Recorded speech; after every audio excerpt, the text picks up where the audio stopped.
Esta mañana continuamos con el segundo sermón del bosquejo que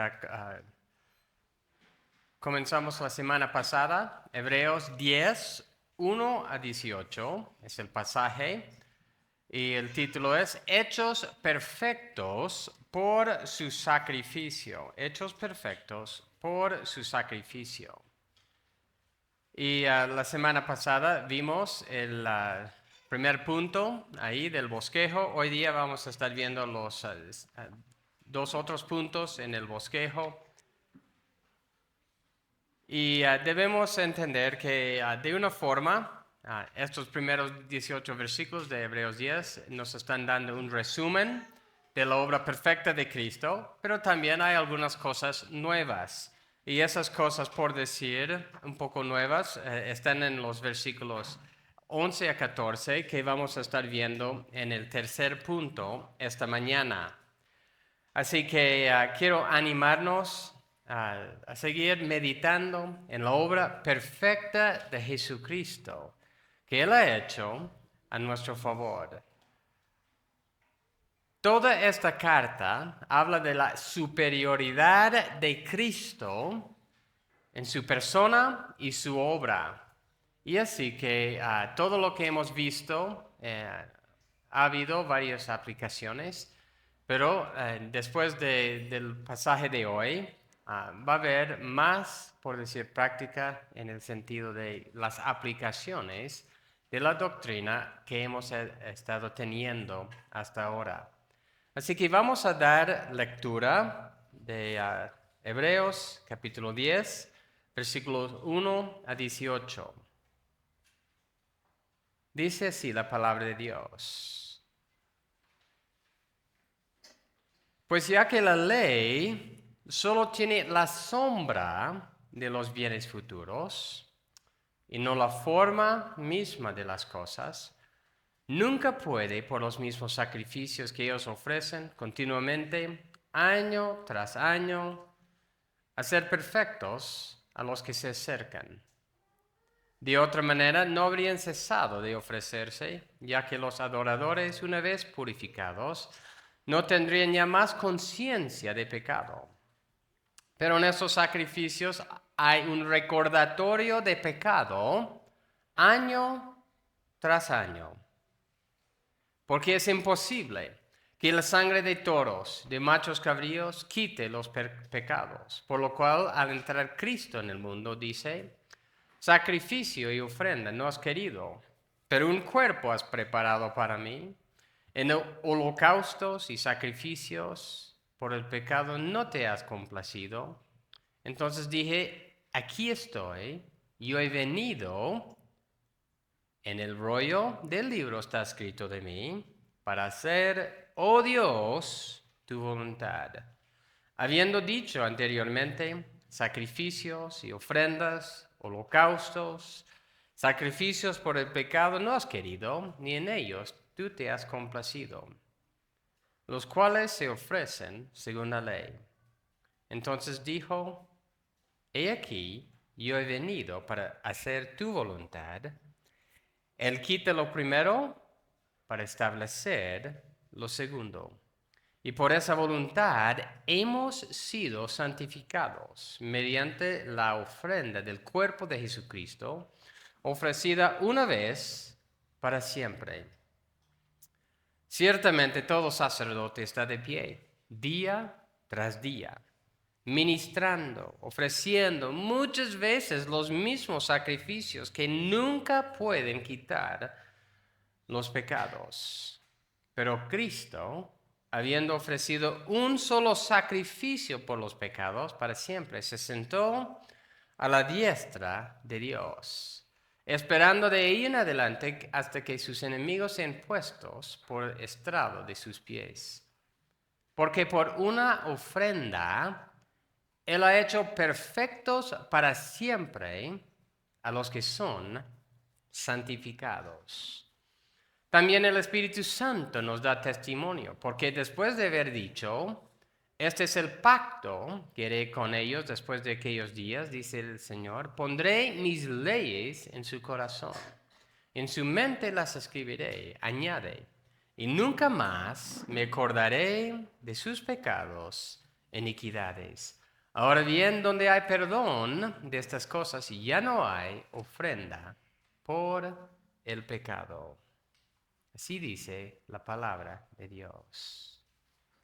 Vamos a orar brevemente solo para que Dios realmente nos ayude a entender este pasaje que vamos a estar viendo esta mañana.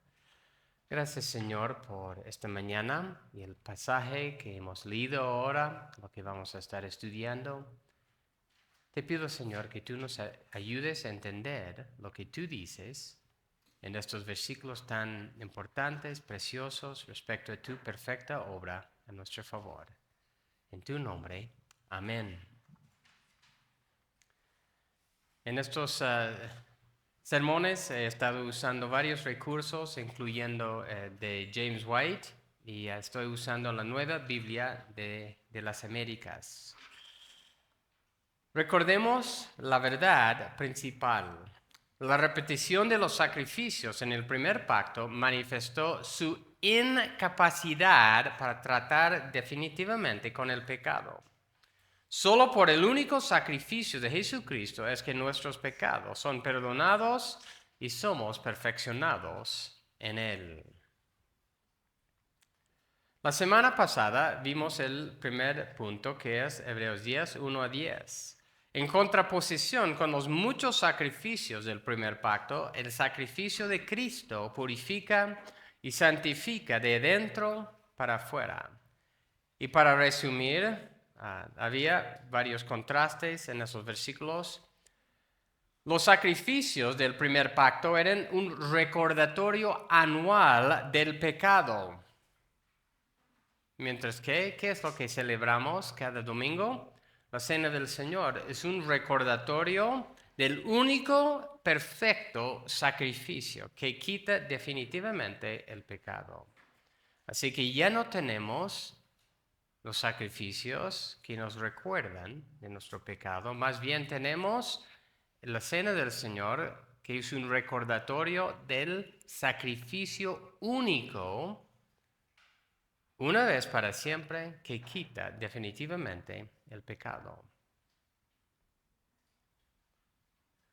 Otro contraste, Dios no se complació en los sacrificios y ofrendas del primer pacto. ¿Por qué? Mayormente el pueblo no los hacían de corazón.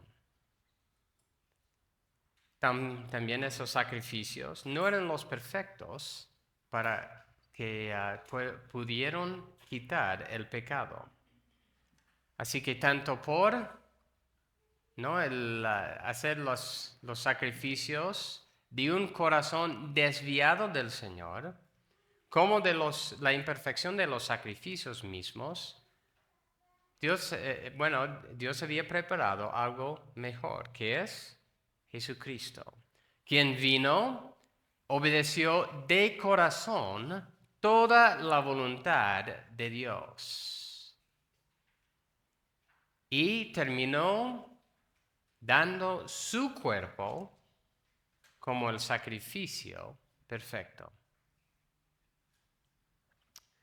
Y el tercer contraste que vimos la semana pasada era los sacrificios del primer pacto no podían santificar de dentro para afuera, mientras que el perfecto sacrificio de Jesucristo, a base de su vida de perfecta obediencia, santifica completamente a su pueblo.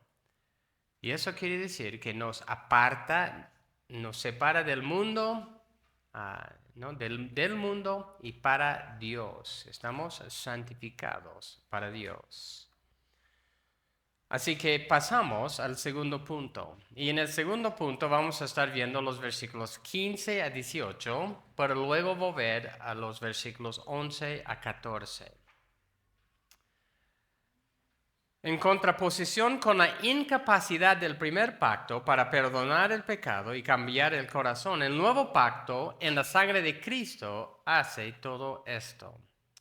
Hebreos 10, 15 a 18. También el Espíritu Santo nos da testimonio, porque después de haber dicho, este es el pacto que haré con ellos después de aquellos días, dice el Señor. Pondré mis leyes en su corazón y en su mente las escribiré. Añade, y nunca más me acordaré de sus pecados e iniquidades. Ahora bien, donde hay perdón de estas cosas, ya no hay ofrenda por el pecado. Donde hay perdón de estas cosas, ya no hay ofrenda por el pecado. El contexto de este capítulo, ¿no?, de Hebreos va enfatizando una y otra vez las mismas verdades. Jesucristo vino para hacer la voluntad de Dios, del Dios Padre, como nos indica los primeros versículos de este capítulo. ¿Y qué fue esa voluntad? Esa voluntad fue su vida de perfecta obediencia, su muerte de expiación, su resurrección de victoria y inaugurando así el primer pacto en su sangre. Y así que entendiendo eso, el versículo 15 dice que es el Espíritu Santo quien da testimonio. También el Espíritu Santo nos da testimonio. Pero ¿dónde encontramos las palabras de este testimonio del Espíritu Santo? Es una cita del Antiguo Testamento. En Jeremías 31 es donde se encuentra esta cita. No vamos a pasar ahí, pero lo importante para nosotros es entender que el autor de Hebreos cita a Jeremías y lo atribuye ¿a quién? Al Espíritu Santo de Dios. El significado es que los autores del Nuevo Testamento entendían que el autor real detrás de todo el Antiguo Testamento es el Espíritu de Dios mismo. Y así que este es el mismo punto de vista que Jesús tenía en su ministerio terrenal, porque Jesucristo mismo, una vez cuando estaba hablando con los saduceos, dijo, al citar o hablar del Antiguo Testamento, les dijo a los saduceos, no han leído lo que les fue dicho por Dios. Y luego hace una referencia del libro de Éxodo, diciendo que el Antiguo Testamento fue escrito, es las palabras mismas de Dios y del Espíritu de Dios. Toda la Biblia es la palabra de Dios. Y Él se ha dignado a hablar con nosotros. Así que nosotros debemos entender que aquí cuando dice el Espíritu Santo nos da testimonio, haciendo esta cita, es para ayudarnos a entender que es Dios mismo hablando con nosotros. Y así la pregunta es, ¿vamos a decirle a Dios que es mentiroso? No, es Dios mismo hablando aquí. Y este es el nuevo pacto que se ha inaugurado en la sangre de Cristo. Aquí en Hebreos 10:16, la cita es, del mismo pasaje que Hebreos 8, pero es menos extensa. Dice, este es el pacto que haré con ellos después de aquellos días, dice el Señor. Dios mismo es quien toma la iniciativa para establecer este nuevo pacto. Y esto es por medio de Jesucristo. No es que un ser humano tuviera la idea de buscarle a Dios y hacer un nuevo pacto con Él. Más bien, Dios también entendiendo el fracaso total de los israelitas, tomó la iniciativa para rectificar la situación. Este nuevo pacto no es como el primer pacto. El primer pacto pasó de vigencia. Este nuevo pacto nunca pasará de vigencia, porque está establecido, inaugurado por Jesucristo mismo, quien es el garante, quien ha derramado su propia sangre y también el que vive para siempre.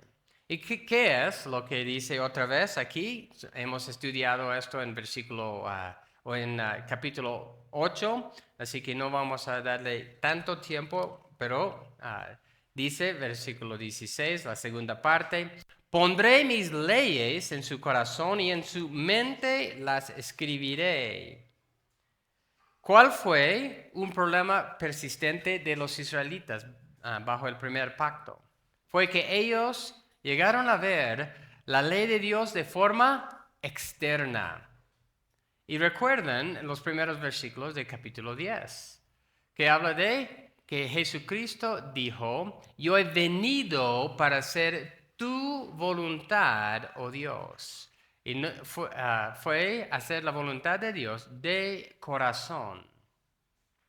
Y cuando Dios les dio la ley a los israelitas, ¿qué era la intención de Dios? Era decirle, mira, les estoy dando la ley, que lo cumplan de forma externa. Eso es lo importante. ¿Eso fue la intención de Dios? No, nunca fue su intención. De hecho, en Deuteronomio, ¿no?, un pasaje que conocemos bien, Dios dice a los israelitas, Deuteronomio 6 y versículo 5, amarás a Yahweh tu Dios con todo tu corazón, toda tu alma, toda tu fuerza. De corazón tenía que ser su cumplimiento de la ley. Pero los israelitas no bien, no tenían la ley no tenía la potestad en sí misma para cambiar corazones. Pero todos los participantes del nuevo pacto, que ha sido establecido por la sangre de Cristo, ya son transformados por el poder de Dios. Dios mismo es quien escribe su ley en nuestras mentes, en nuestro corazón. Y así que en el nuevo pacto, en la sangre de Cristo, la ley no se debe ver como algo externo, frío, que nos quita la libertad y la felicidad. Más bien, vemos la ley de Dios como una extensión de Dios mismo, de todo su amor y bondad hacia nosotros. Es una ley que deseamos cumplir porque amamos a Dios y amamos a nuestro prójimo. Es una ley que deseamos cumplir porque deseamos el bien de todos. Eso es lo que Dios nos ha dado. Y cuando vemos nuestro mundo actual, ¿qué es lo que vemos? Muerte y destrucción.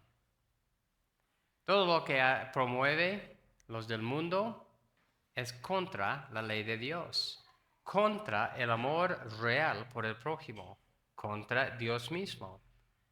¿Qué es el resultado? Destrucción.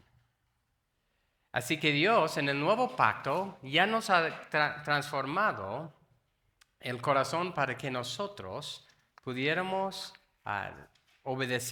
amar y luego obedecer su ley. Y si uno quiere ir leyendo, uno puede ir a Salmo 119. Todo el Salmo habla de la ley de Dios.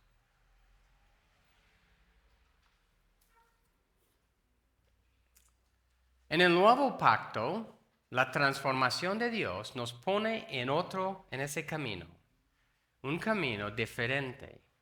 La vida cristiana es un camino de crecimiento en amor por Dios y amor por nuestro prójimo conforme a la ley de Dios. Y hay algunas iglesias que dicen, bueno, la ley fue para el Antiguo Testamento, para ese entonces, y no es para hoy. No es así. La ley de Dios, por ejemplo, los 10 mandamientos, siguen vigentes hasta el día de hoy. Y nosotros necesitamos entender cómo aplicamos sus mandamientos, sí, en nuestro contexto de hoy. Hebreos capítulo 10, versículo 17. Dice, y nunca más me acordaré de sus pecados e iniquidades.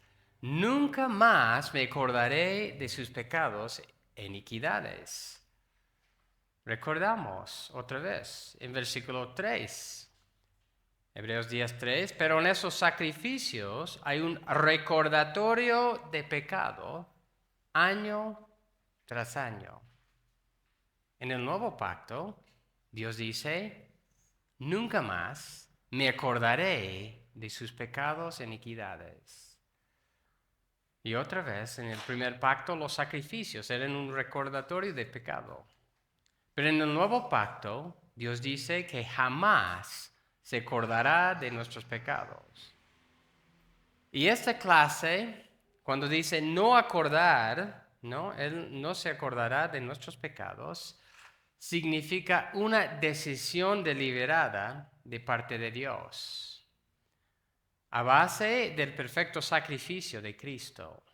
Es decir, no es que en sí Dios se olvida.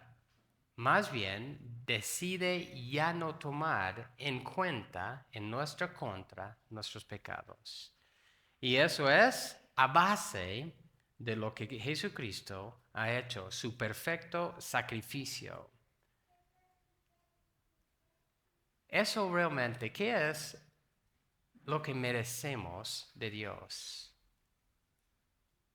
Y vamos a estar viendo en los próximos versículos las próximas prédicas que dice, horrenda cosa es caer en las manos del Dios vivo, del que pisotea el sacrificio de Cristo, que tiene por inmundo lo que Cristo ha hecho. Pero en nuestro estado de natural de pecado, nosotros violamos las leyes de Dios y hacemos todo en contra de Dios. ¿Qué es lo que merecemos? Merecemos la furia, la indignación, la ira eterna de Dios. Pero aquí, a base de que Cristo ha tomado eso a nuestro favor, ¿qué es lo que nosotros tenemos? Perdón de pecados. Y realmente nos debe dar alegría, realmente de entender que Dios no va a tomar en cuenta nuestros pecados. A base de que Cristo ha tomado la ira de Dios, ha derramado su sangre para nosotros. Versículo 18. Ahora bien, donde hay perdón de estas cosas, ya no hay ofrenda por el pecado. Donde hay perdón, o donde hay remisión, ya no hay ofrenda por el pecado. Es decir, ya no se requiere otro sacrificio. Recuerden el contexto de Hebreos. Era de decir a los creyentes hebreos, vuelven a los sacrificios en el templo. Continúen con nosotros, ¿no? Los otros judíos les estaba diciendo. Y era la tentación para no experimentar la persecución y la burla de otros. Pero aquí el autor está diciendo, donde hay perdón, ¿cuál fue el argumento anteriormente en este capítulo? Se repetían los sacrificios porque nunca podían quitar el pecado. Y aquí dice, donde hay remisión, hay perdón, ya no hay ofrenda por el pecado, no se requiere. Ya Cristo ha dado el sacrificio perfecto que quita definitivamente el pecado. El comentarista Keith Maker dice, para el cristiano las palabras ya no hay más ningún sacrificio por el pecado suenan como cosa normal. puesto que él nunca ha conocido el ritual de los sacrificios de animales. Pero la persona de ascendencia judía de la segunda mitad del siglo I, estas palabras deberían haber resonado con estruendosa finalidad. El milenario sistema levítico de presentación de sacrificios a Dios había perdido todo su sentido a causa de la muerte de Cristo. ¿Y qué es? El sacrificio de Cristo era definitivo, ya que puso fin a todos los sacrificios por el pecado. Lo que el hombre era incapaz de hacer debido a su pecado, a la maldición de la muerte y a su propia incapacidad para obedecer la ley de Dios, Cristo lo hizo. Él pagó el precio, quitó la maldición y vivió una vida de obediencia perfecta. Así que ya no había más vuelta atrás a los sacrificios anteriores. Y realmente debemos meditar en eso, en la vida de los judíos. Y cómo les habría parecido al judío normal, diciendo, no puede ser, eso es todo lo que sabemos. Pero con el sacrificio de Cristo, Dios dijo, ya no más. Hay un sacrificio final y perfecto. ¿Y qué es lo que Dios mismo hizo en el año 70? Llevó a los romanos para destruir el templo y todos los sacrificios. Y con eso puso fin definitivo, punto de exclamación, diciendo ya no más. Ya no más. ¿Por qué? Donde hay perdón, ya no hay ofrenda por el pecado. Porque Jesucristo es el sacrificio perfecto de todos nuestros pecados. Y eso es todo lo que hemos estado viendo en esos capítulos. Continuamos con el punto 3, los versículos 11 a 14. En contraposición con la obra repetida de los sacerdotes del primer pacto, al haber realizado Cristo su único sacrificio, Él se sentó a la diestra del Padre, habiendo perfeccionado los santificados y esperando la sumisión completa de sus enemigos. Versículo 11. Ciertamente todo sacerdote está de pie, día tras día, ministrando y ofreciendo muchas veces los mismos sacrificios que nunca pueden quitar los pecados. Pero Cristo, habiendo ofrecido un solo sacrificio por los pecados para siempre, se sentó a la diestra de Dios, esperando de ahí en adelante hasta que sus enemigos sean puestos por estrado de sus pies. Porque por una ofrenda Él ha hecho perfectos para siempre a los que son santificados. Y obviamente esos versículos están hablando del mismo tema. Vuelve a ser el contraste entre los sacerdotes del primer pacto y Cristo. Y les recuerdo, ¿cuál mueble no se encontraba en el tabernáculo? Una silla.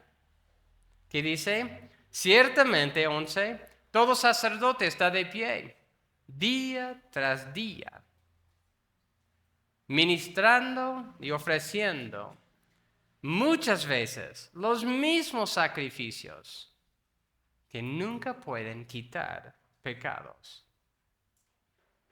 Pero Cristo, habiendo ofrecido un solo sacrificio, se sentó a la diestra de Dios. Y el hecho de que no había una silla en el tabernáculo tenía un significado espiritual. Y yo creo que ese hecho nos habría pasado por alto si el autor no habría dicho, mira, hay una razón por la cual no había silla en el tabernáculo. Es porque nunca se terminaba su trabajo. En el primer pacto, la obra del sacerdote nunca terminaba. Tenían que seguir ofreciendo los mismos sacrificios una y otra vez, que nunca perfeccionaban, nunca quitaban el pecado. Pero a diferencia de esos sacerdotes, Cristo, habiendo presentado su único sacrificio por el pecado, se sentó a la diestra del Padre. Y ahí hemos hablado de esto antes, pero vamos a hablar de esto nuevamente aquí y hacer énfasis también en algo que no hemos visto antes en el desarrollo de Hebreos. Él se sentó a la diestra de Dios. Primero, dice que los sacrificios, en el versículo 11, que el primer pacto no podían quitar los pecados. No podían perdonar ni purificar a los adoradores. Y por eso los sacerdotes continuaban día tras día, año tras año, los mismos sacrificios. Pero a diferencia de esos sacrificios, como dice también Hebreos 10:14, por una ofrenda Él ha hecho perfectos para siempre a los que son santificados. Y hay varios versículos en Hebreos que habla de esto. Hebreos 1, versículo 3, la segunda parte, Hebreos 1:3, dice: después de llevar a cabo la purificación de los pecados, el Hijo se sentó a la diestra de la majestad en las alturas. Hebreos 9:26, la segunda parte. Pero ahora, una sola vez en la consumación de los siglos, se ha manifestado para destruir el pecado por el sacrificio de sí mismo. Él se sentó porque ya se había provisto por el perdón del pecado y el poder del pecado también había sido destruido. Ya el pecado no tenía poder. La segunda verdad de por qué podía sentarse a la diestra de Dios es porque, ¿qué es lo que dice esta carta? Su sacrificio fue presentado en el tabernáculo verdadero en la presencia de Dios. Y la pregunta es, ¿Dios Padre aceptó su sacrificio o lo rechazó? Aceptó su sacrificio. ¿Qué hubiera pasado si el sacrificio de Cristo no hubiera sido aceptado por el Padre? Ya habría tenido que seguir buscando otra manera de satisfacer la justicia de Dios. Pero el hecho de que se sentó quiere decir, presentando su ofrenda, el Padre dijo: está bien, satisfecho la ira de Dios y toda justicia por tu sacrificio. Dice en Hebreos 9, versículo 11 y 12, pero cuando Cristo apareció como sumo sacerdote de los bienes futuros a través de un mayor y más perfecto tabernáculo, no hecho con manos, es decir, no de esta creación, no entró al lugar santísimo una vez para siempre.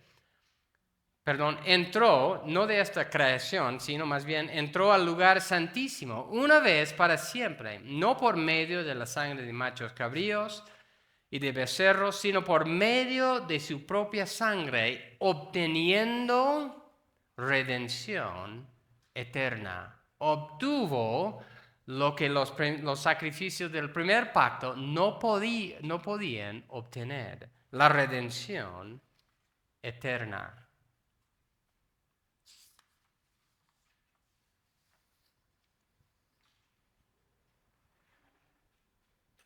Y a base de eso, nosotros tenemos entrada a la presencia de Dios. Y eso es lo que vamos a estar viendo en la próxima prédica, los versículos 19 y 20. La tercera razón para estar, ¿no? Por el cual podía estar sentado a la diestra del Padre es porque es el lugar de acceso inmediato al Padre. ¿Y qué hace ahí? Intercede a nuestro favor. Muchas veces en esta carta habla de la intercesión del Hijo. Hebreos 7, 25. Por lo cual Él también es poderoso para salvar, para salvar para siempre los que por medio de Él se acercan a Dios, puesto que vive perpetuamente para interceder por ellos. Así que Cristo se sentó a la diestra del Padre y Él está ahí intercediendo a nuestro favor. ¿Y qué está diciendo? Cuando pecamos, Jesucristo dice, yo he pagado el precio de ese pecado. La ira justa de Dios no nos debe caer encima a los que son creyentes. ¿Por qué? El Hijo intercede y dice, es mi sangre, mi ofrenda, mi vida que he dado para Él. Y eso es la intercesión de Cristo. No tenemos necesidad de otro intercesor, ni un santo por decir, ni María, ni cualquier otro. Solo Jesucristo. La cuarta verdad por la cual Él está sentado a la diestra de Dios. Y eso es lo que dice en versículo 13. Y vamos a pasar un tiempo aquí. Versículo 13. Se sentó a la diestra de Dios, esperando de ahí en adelante hasta que sus enemigos sean puestos por estrado de sus pies.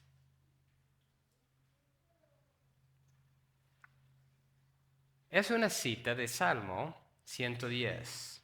Y Kistemaker dice, el Salmo 110, versículo 1, aquí citado, aparece con frecuencia en la epístola a los Hebreos, ya sea como cita o alusión, debido a la interpretación y aplicación que Jesús hiciera de este versículo. En respuesta, a la respuesta a la pregunta de los fariseos, ellos preguntaron, ¿quién pensáis o qué pensáis del Cristo? ¿De quién es hijo? Y así que Jesucristo dio la respuesta, ¿no? Conforme al Salmo 110, 1. El escritor de Hebreos emplea este versículo casi palabra por palabra, modifica la redacción conforme al contexto.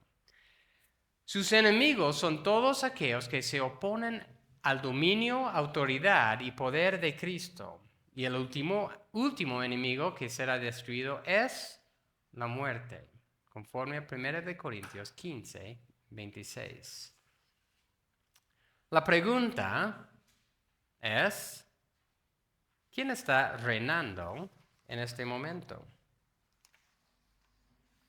¿Quién está reinando en este momento? Dios está reinando, Jesucristo está reinando. Dice aquí, esperando a que de ahí en adelante hasta que sus enemigos sean puestos por estrado de sus pies. Debemos entender que Cristo está reinando en este momento. Está sometiendo a todos sus enemigos por debajo de sus pies. A primera vista, nos puede parecer muy fuera de lugar que el autor vincule la perfección del sacrificio de Cristo. Miren el contexto. ¿Qué es el contexto? ¿Está hablando del reinado de Cristo, por decir? No. Pero nos puede parecer, ¿qué es esta aplicación que está haciendo aquí? ¿Por qué está citando este versículo? Así que nos puede parecer fuera de lugar que el autor vincula la perfección del sacrificio de Cristo para ser perfectos a los santificados con su reino y el someter a todos sus enemigos. Pero pensemos en estos conceptos. No son verdades aislados. El reinado de Cristo tiene que ver expresamente con la destrucción del pecado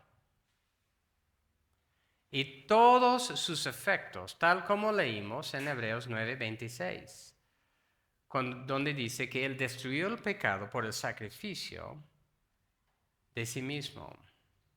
Pregunto, ¿cuándo fue que entró en enemistad con Dios la humanidad? ¿Cuándo entró en enemistad con Dios la humanidad? Fue cuando entró el pecado. Cuando los primeros seres humanos pecaron y desobedecieron a Dios. ¿Cuándo es? Podemos hacer la misma pregunta.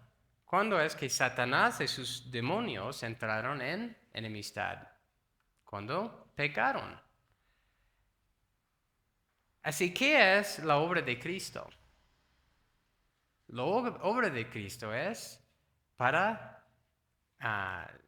no solo declarar victoria, pero para ganar victoria sobre todos sus enemigos. En resumidas cuentas, toda la maldad que está opuesta a Dios es resultado del pecado.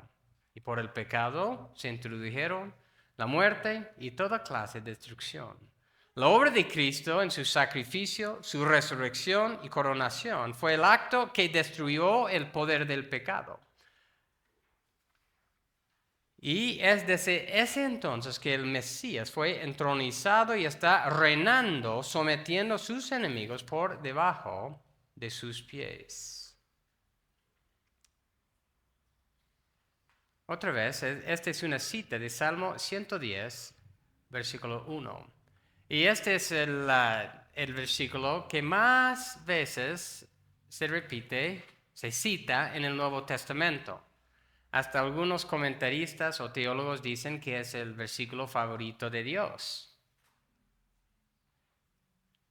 Debemos entender que la derrota del pecado por la obra de Cristo fue la batalla decisiva para asegurar la victoria final.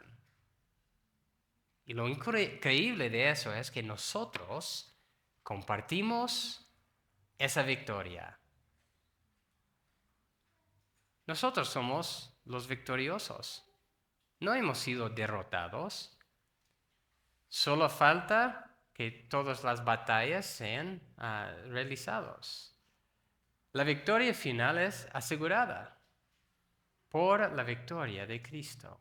¿Qué es lo que los sacrificios del primer pacto no podían hacer? Destruir el pecado, terminar con el pecado. Pero el sacrificio de Cristo ya ha derrotado el pecado y todos sus efectos. Nosotros compartimos su victoria y así nosotros podemos, nosotros participamos en esto de poner a todos sus enemigos por debajo de sus pies. Quiero leer algunos pasajes del Antiguo Testamento primero. Salmo 110, vamos a leer ahí. Salmo 110. Y vamos a leer los primeros 7 versículos. Salmo 110, versículo 1 a 7. Dice Yahweh a mi Señor: siéntate a mi diestra hasta que ponga a tus enemigos por estrado de tus pies. Yahweh extenderá desde Sión tu poderoso cetro, diciendo, domina en medio de tus enemigos. Tu pueblo se ofrecerá voluntariamente en el día de tu poder, en el esplendor de la santidad desde el seno de la aurora. Tu juventud es para ti como el rocío. Yahweh ha jurado y no se retractará, tú eres sacerdote para siempre, según el orden de Melquisedec. El Señor está a tu diestra, quebrantará reyes en el día de su ira, juzgará entre las naciones, las llenará de cadáveres, quebrantará cabezas sobre la ancha tierra. Él beberá del arroyo en el camino, por tanto levantará la cabeza. Y obviamente hemos visto otras citas en otros momentos de Hebreos que están aquí también. Versículo 2, Yahweh extenderá desde Sión tu poderoso cetro, diciendo, domina en medio de tus enemigos. Tu pueblo se ofrecerá voluntariamente en el día de tu poder. ¿Quién está dominando? ¿Quién está reinando hoy? Jesucristo. Hay muchas personas poderosas que piensan que tienen poder, pero no es así. Salmo capítulo 2. Salmo capítulo 2.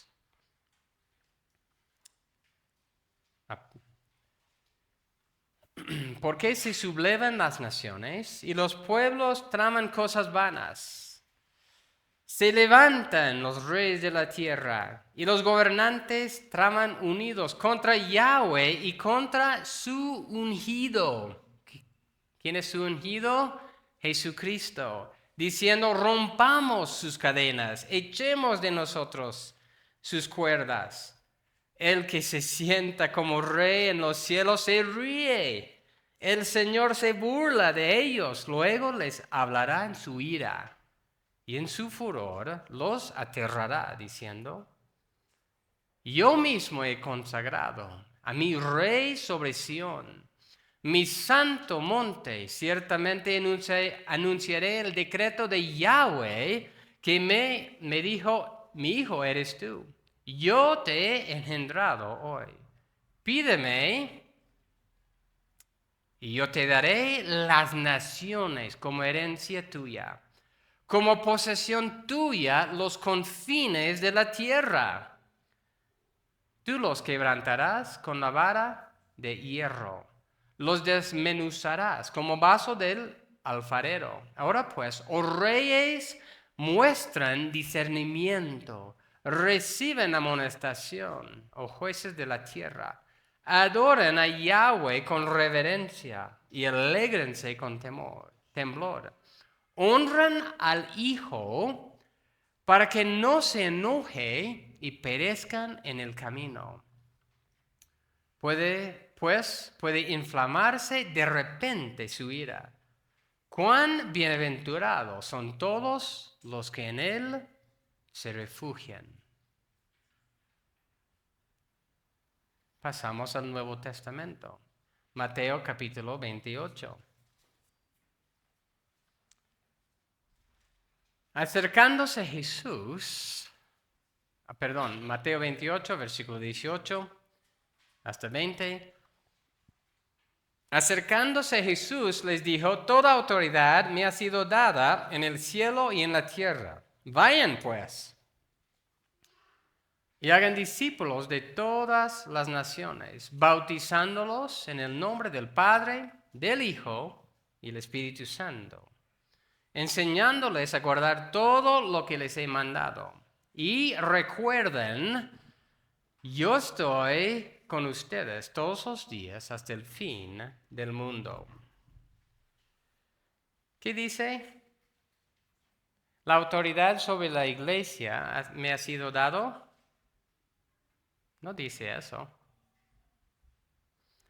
Toda autoridad me ha sido dada en el cielo y la tierra. Vayan pues y hagan discípulos de algunos cuantitos personas. No, dice, de todas las naciones. De todas las naciones. Y estuvimos viendo el señorío de Cristo. ¿Sobre cuál área es Señor Cristo? ¿Es Señor de toda persona? Sí. ¿Es Señor de nuestras familias? ¿Qué tal de la iglesia? ¿El gobierno civil? Cristo tiene potestad, tiene dominio, autoridad sobre esas áreas también. Y la respuesta es sí. Todos van a tener que rendir cuentas a Dios, a Jesucristo. Y nosotros tenemos la autoridad de enseñar a todas las naciones, bautizándoles en el nombre del Padre, del Hijo, del Espíritu Santo. ¿Por qué tenemos esa autoridad? Porque Jesucristo dijo, toda autoridad me ha sido dada. Entonces, de mi autoridad, reinando, les doy autoridad para hacer esto, para enseñar y para discipular las naciones. 1 Corintios, capítulo 15, y luego vamos a recapitular cómo Cristo está reinando. 1 Corintios 15, 23 a 28. Pero cada uno en su debido orden. Cristo las primicias y luego los que son de Cristo en su venida. Está hablando de la resurrección de los muertos.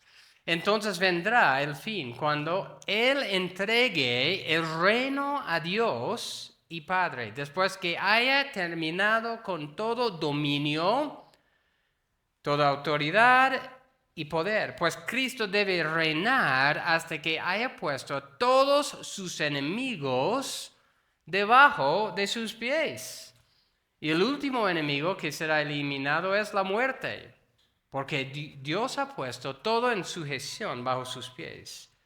Pero cuando dice que todas las cosas están sujetas a Él, es evidente que se exceptúa aquel, es decir, Dios Padre, que ha sometido a Él todas las cosas. Y cuando todo haya sido sometido a Él, entonces también el Hijo mismo se sujetará a aquel que sujetó a Él todas las cosas, para que Dios sea todo en todos.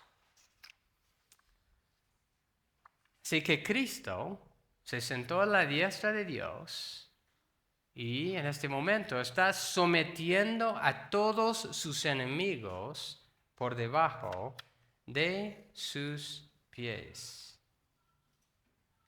¿Qué significa que está sometiendo a todos sus enemigos? ¿Cómo está sometiendo sus enemigos?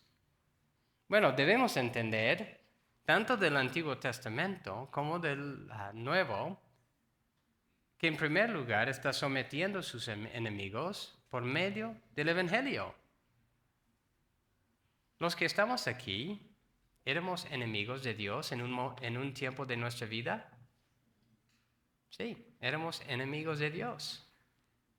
Cristo, por medio del poder del Evangelio, nos ha sometido a Él. Y ya, por medio de la transformación de lo que estamos viendo en este mismo pasaje en Hebreos, nos ha hecho perfectos, nos ha dado nuevo corazón. Y así que ya no estamos en enemistad contra Dios. Más bien Él nos ha puesto de su lado. Y así que, ¿qué es lo que nosotros hacemos? Vamos proclamando el Evangelio. Y a otras personas, y esas personas también, algunas de esas personas también se someten a Cristo en el Evangelio. Y es una manera básica, clave, en el cual Él está sometiendo a sus enemigos por debajo de sus pies. Luego, ¿cuáles son otras maneras? Nosotros hemos sido, como dice en esos versículos 13 y 14, santificados. Y así Dios nos usa también en manifestar la maldad del mundo. Y el juicio de Dios, por ejemplo, ¿qué es lo que viene sobre los que no se someten a Dios? Juicio. Juicio de Dios. Y nosotros proclamamos también el juicio de Dios, el juicio venidero. Y podemos decir que sin lugar a dudas, nuestro mundo en este momento está bajo el juicio de Dios. Está bajo el juicio de Dios. Y, por ejemplo, el enemigo del secularismo, de pensar, del humanismo, de creer en la Pachamama. Dios va sometiendo eso. O por medio de transformar o por medio de juzgar. Y nosotros compartimos en esa victoria. Así que hay varias maneras por las cuales Dios está sometiendo a sus enemigos por debajo de sus pies. Y vemos eso tanto en el Antiguo Testamento como en el Nuevo. Continuando con la última frase ahí la frase en versículo 14.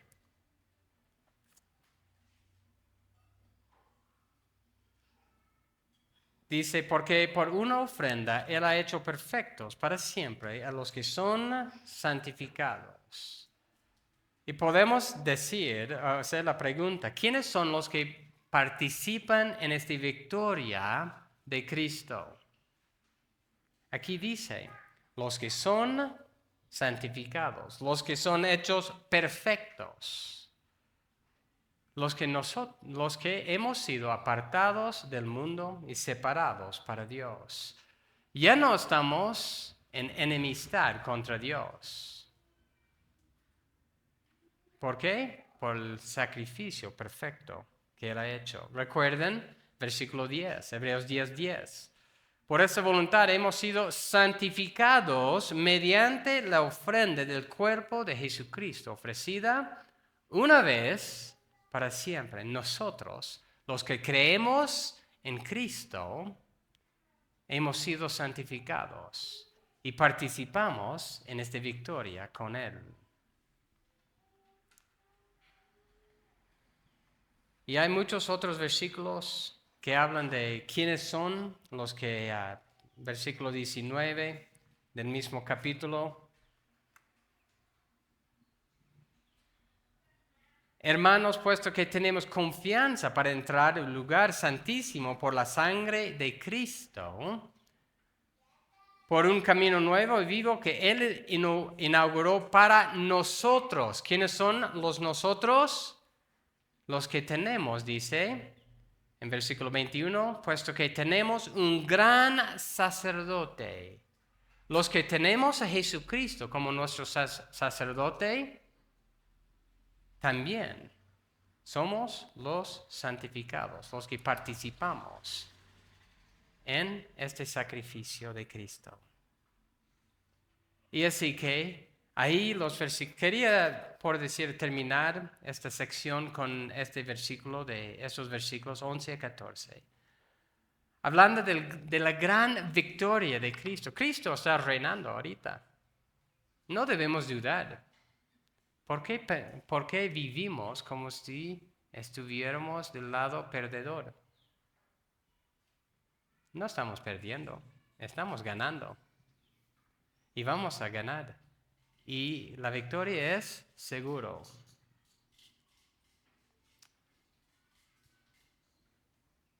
Y quiero dar un resumen en este momento de muchas cosas que hemos visto de Cristo y por qué somos del lado victorioso. ¿Qué es lo que Hebreos nos ha estado enseñando? En Hebreos, Cristo es sacrificio. En Hebreos, Cristo paga el precio de rescate. En Hebreos, Cristo es garante, fiador. La garantía de la herencia eterna. En Hebreos, Cristo es sumo sacerdote. Él es testador, por medio del cual el que ha muerto para inaugurar el nuevo pacto. Él es mediador y intercesor. Y también lo que acabamos de ver, Él es Rey soberano. Todo eso nos enseña Hebreos de quién es nuestro perfecto Salvador. Y así que, ¿cuál debe ser nuestra reacción? ¿Debemos vivir cabizbajos, depresión, pensando ya otro día difícil? ¿Qué es lo que Pablo hacía? Era interesante. Pablo estaba en la cárcel, estaba cantando y testificando de Cristo. ¿Por qué estaba en la cárcel? Porque él dijo, Cristo es Señor. Cristo es Señor. César no es Señor. En la cárcel, sin lugar a dudas, estaba proclamando Cristo como Señor y Salvador. Aún en situaciones bien difíciles. Y nosotros compartimos la victoria de Cristo. De ahí en adelante se sentó a la diestra del Padre, esperando hasta que sus enemigos sean puestos por debajo de sus pies. En este momento, los enemigos de Cristo están siendo puestos por debajo de sus pies. Y quiero hacer una aplicación directa también.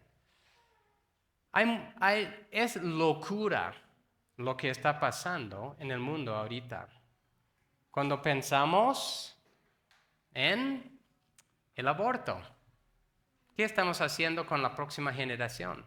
Lo estamos matando. Cuando pensamos en el divorcio, cuando pensamos en la destrucción de la familia, la homosexualidad, eutanasia. Escuché un comentario interesante. Esta generación, que ya está llegando a los 60 años, por decir, hace unos 50, 60 años es cuando comenzó el aborto. Entonces, los padres de esa generación comenzaban a matar sus bebés. Ya esas personas, los que sobrevivieron a esa matanza, están diciendo a sus padres, ya vamos a acabar con ellos, con la eutanasia, con los mayores. Es una generación o un tiempo de muerte. Y luego tenemos ideología de género. Otra vez, muerte. Muerte. Es todo lo que el enemigo está promoviendo es muerte. ¿Qué es el resultado del pecado? Muerte. ¿Qué es lo que Cristo ha vencido? Pecado y la muerte. ¿Y quiénes son los que Dios ha puesto aquí en este momento para proclamar vida? Somos nosotros. Y nosotros podemos proclamar vida, la restauración de enemistad con Dios primero, y luego todo el bien que viene de estar restaurado con Dios. Vida. Cuando rechazamos a Dios, es muerte, destrucción.